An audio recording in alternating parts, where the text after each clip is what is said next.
was your flight? How was your flight? How was your flight? How was your flight? How was your flight? Chuyến bay của bạn thế nào? How was your flight? It was a bit long, but fine. It was a bit long, but fine. It was a bit long, but fine. It was a bit long, but fine. It was a bit long, but fine. It was a bit long, but fine. Nó hơi dài một chút, nhưng ổn. It was a bit long, but fine. Do you need a taxi? Do you need a taxi? Do you need a taxi? Do you need a taxi? Do you need a taxi? Bạn có cần taxi không? Do you need a taxi? Yes, please call one for me. Yes, please call one for me. Yes, please call one for me. Yes, please call one for me. Yes, please call one for me. Có, làm ơn gọi cho tôi một chiếc. Yes, please call one for me. What's your favorite season? What's your favorite season? What's your favorite season? What's your favorite season? What's your favorite season? Mùa yêu thích của bạn là gì? What's your favorite season? I love autumn because it's cool. I love autumn because it's cool. I love autumn because it's cool. I love autumn because it's cool. Tôi yêu mùa thu vì nó mát mẻ. I love autumn because it's cool. Are you allergic to anything? Are you allergic to anything? Are you allergic to anything? Are you allergic to anything?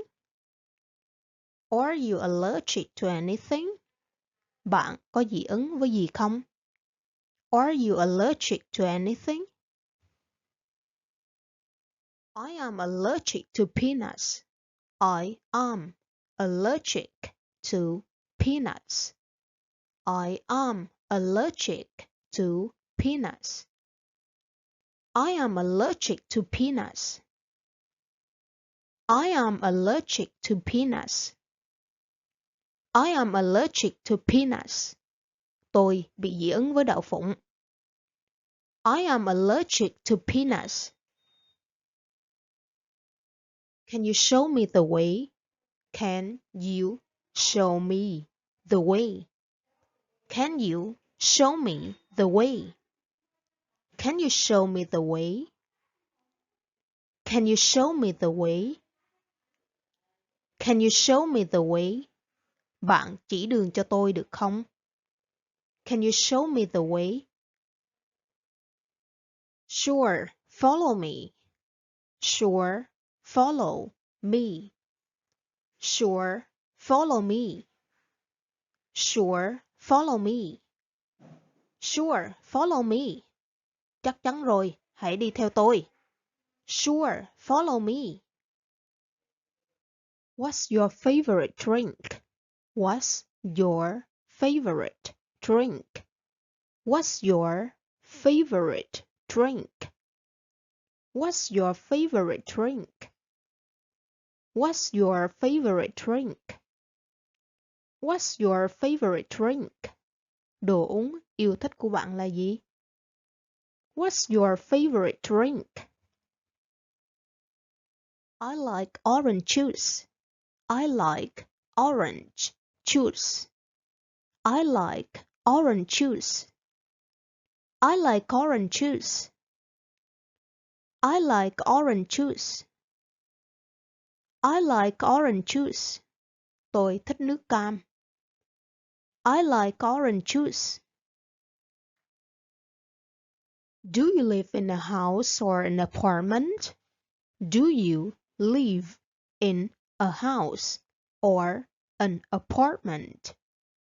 Do you live in a house or an apartment? Do you live in a house or an apartment? Do you live in a house or an apartment? Bạn sống ở nhà riêng hay chung cư? Do you live in a house or an apartment? I live in a small apartment. I live in a small apartment. I live in a small apartment. I live in a small apartment. I live in a small apartment. Tôi sống trong một căn hộ nhỏ. I live in a small apartment. How many languages can you speak? How many languages can you speak? How many languages can you speak? How many languages can you speak? How many languages can you speak? Bạn nói được mấy thứ tiếng? How many languages can you speak? I can speak 2 languages. I can speak 2 languages. I can speak 2 languages. I can speak 2 languages. I can speak 2 languages. Tôi có thể nói được 2 thứ tiếng. I can speak 2 languages. Is it your first time here? Is it your first time here? Is it your first time here? Is it your first time here? Is it your first time here? Đây là lần đầu bạn đến đây à? Is it your first time here? Yes, it's a very beautiful place. Yes, it's a very beautiful place. Yes, it's a very beautiful place. Yes, it's a very beautiful place. Yes, it's a very beautiful place. Vâng, nơi này rất đẹp. Yes, it's a very beautiful place. What do you want for dessert? What do you want for dessert? What do you want for dessert? What do you want for dessert? What do you want for dessert? What do you want for dessert? Bạn muốn dùng gì cho món tráng miệng?